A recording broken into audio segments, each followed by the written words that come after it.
Hello friends, গৃহপ্রবেশ এপিসোডে সবাইকে স্বাগতম। আমাদের আজকের পর্বে দেখানো হবে মোহনা আদিত্যের বাচ্চার মা হতে চলেছে, এদিকে শুভ মা হতে চলেছে। শুভ কি মোহনাকে মেনে নিবে? জানতে হলে আমাদের টলি স্টোরি টাইম চ্যানেলে চোখ রাখুন। শুভ আদিত্যের জন্য অপেক্ষা করছে আর ছটফট করছে। এদিকে একটা মেসেজ আসলো আদিত্যের ফোন থেকে। আজ মেসেজে লিখেছে, শুভ তুমি ঘুমিয়ে পড়ো, আমার আজকে বাসায় ফিরতে একটু লেট হবে। তারপর শুভ ভাবতে লাগলো, আদিত্য কি স্টোরে গেছে, কোনো প্রবলেমে পড়লো, নাকি মোহনার বাড়িতে গেছে? মোহনার বাড়ি যায়নি তো আবার। ভাবতে ভাবতে আকাশকে ফোন করলো। শুভ বলল, আপনি হাতের লেখার ব্যাপারটা কি কিছু জানতে পেরেছেন? আকাশ বলল, এখনো জানতে পারিনি, তবে খুব তাড়াতাড়ি জেনে যাব। আপনি একদম চিন্তা করবেন না এ ব্যাপারে। আর মোহনারও একটু শরীরটা খারাপ তো। শুভ বলে উঠল, কি হয়েছে মোহনার? আকাশ বলে, একটু শরীর খারাপ হয়েছে, তেমন কিছু না, এই বলে ফোনটা কেটে দেয়। এরপর শুভ আদিত্যের জন্য অপেক্ষা করতে করতে সোফায় ঘুমিয়ে পড়ে।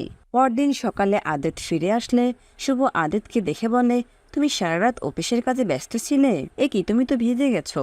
এই বলে আদিত্যকে সোফায় বসিয়ে হাত দুটো ধরে বলে, আমার এরকম ভুল আর কখনো হবে না, তুমি আমাকে ক্ষমা করে দেওয়া দি। এই দেখো আমি কান ধরছি।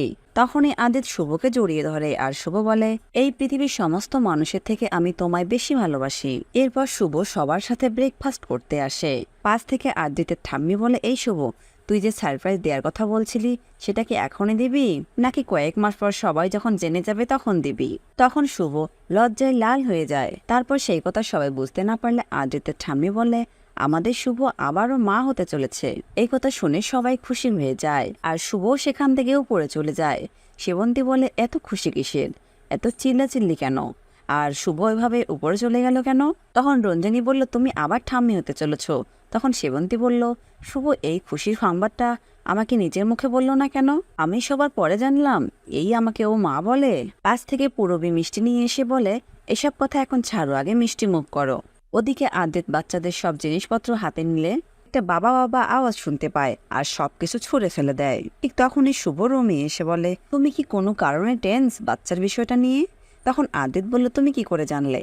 শুভ বলল, আমি জানবো না তো কে জানবে, আমিই তো আগে জানবো। একটা বাচ্চা বাড়িতে আসছে, এর থেকে খুশির কিছু হতে পারে? আদিত্য বলে, তুমি খুশি?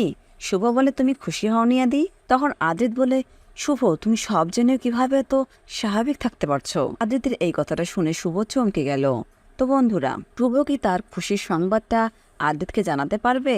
জানতে হলে আমাদের টলি স্টোরি টাইম চ্যানেলের পাশে থাকুন আর আপনাদের সুন্দর মতামত আমাদের কমেন্ট বক্সে কমেন্ট করে জানাবেন। ধন্যবাদ।